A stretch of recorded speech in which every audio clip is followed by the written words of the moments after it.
Welcome back to another episode of Weekly Manga Drop. I know it's been quite a while, and in all honesty, it's because I got my hands on a Switch and been playing ever since. Well, it's mostly just game after game after game, like Assassin's Creed, The Fractured Butthole from South Park, and now it's Breath of the Wild. So I decided it's about time that I restart doing this, because dang, we need to get this done, we need to get this out weekly like it's supposed to be. But anyways, this week we're gonna talk about a certain manga that's come out. Well, it's not so much come out, it's been out for a while really, but it's only started to pop up now really. I'm not sure if it's scheduled for a translation right now or not, but we'll see what happens later on down the line. So, the name of this manga is called, and bear with me because it's quite the mouthful, Otome Game na Hametsu Flag shika Akuyaku Reijou ni Tensei shite shimatta. It's a long ass name. It roughly translates to, I reincarnated in the Otome Game as a villainess with only destruction flags. Or, you know what, I'm just gonna call it the name that most fans call it in the first place, Destruction Flag Otome, because the other one's too much of a freaking mouthful to say. But so basically, the main character of this story is a character who is the direct antagonist from an Otome game. Now, for people who don't know what an Otome game is, it basically is a story where, well, it's basically the female version of a dating sim. That's the short of it, really. In my quest to try to keep this as short as possible, I'm shortening some things way more than I'm supposed to. But regardless of that, it follows most of the regular tropes, like this girl suddenly gets her memories back for whatever traumatic event or physical event. In this case, she got smacked right in the forehead with a rock. And she started remembering all of her past life. And one of the last things that she remembered before dying was that she played this Otome game. And well, you already know where this is going. She's inside this Otome game that she reincarnated into. I don't know if that really makes that much sense, but bear with me here. Basically, she's stuck in this world with information on what will happen in the future, but at the same time, she's supposed to be the direct antagonist to the main character, which is supposed to show up in another few years from now. So, being the villainess or antagonist for a more authentic sounding something, she's basically making countermeasures to all of the bad endings that she's dealt, because she is the antagonist. And in stories like this, the antagonist always gets the short end of the stick. They never get a good ending.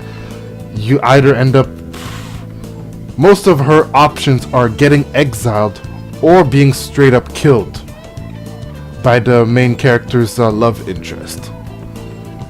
Not exactly a way you wanna go. So, to prevent all of this, she starts making countermeasures, as I said before. But the thing is, she's not exactly a smart character. So a lot of the countermeasures that she comes up with are relatively simple.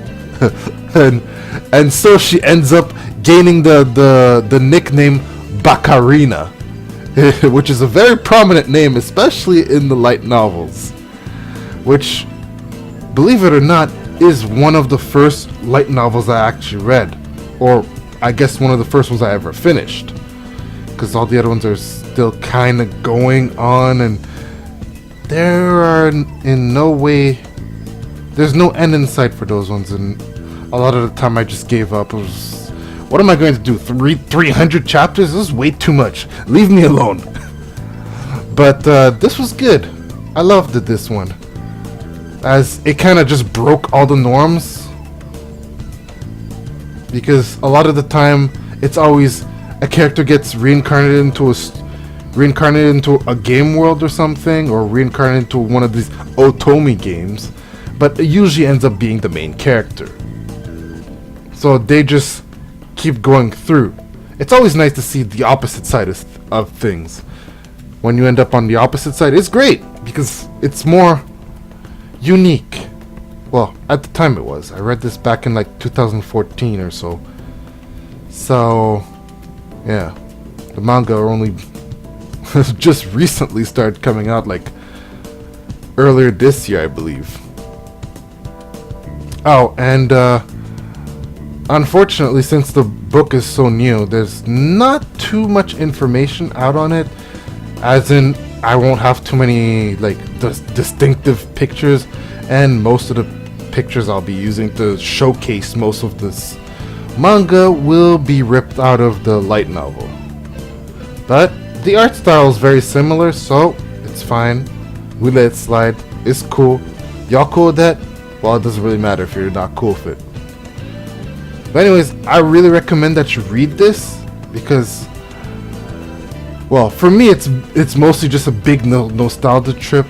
But don't go in this thinking it's gonna be some kind of action fantasy. In all honesty, it's mostly going to be a comedy filled with light-hearted moments, and well, that's about it. It's filled with light-hearted moments and mostly fits closer to the slice of life genre.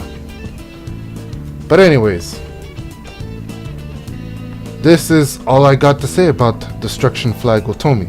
But hey, if you like it, go check it out. Who knows, maybe my explanation actually did something for you. And hey, if you actually did reach the end of this video, not much people reach the end of videos, but if you did, I'ma thank you for that.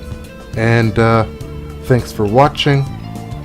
Who knows, subscribe, maybe you'll find something good in the next week or so.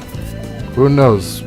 I'm gonna try to make this weekly, so you can try to see what's up, find something good, because I try to touch on as much as I can.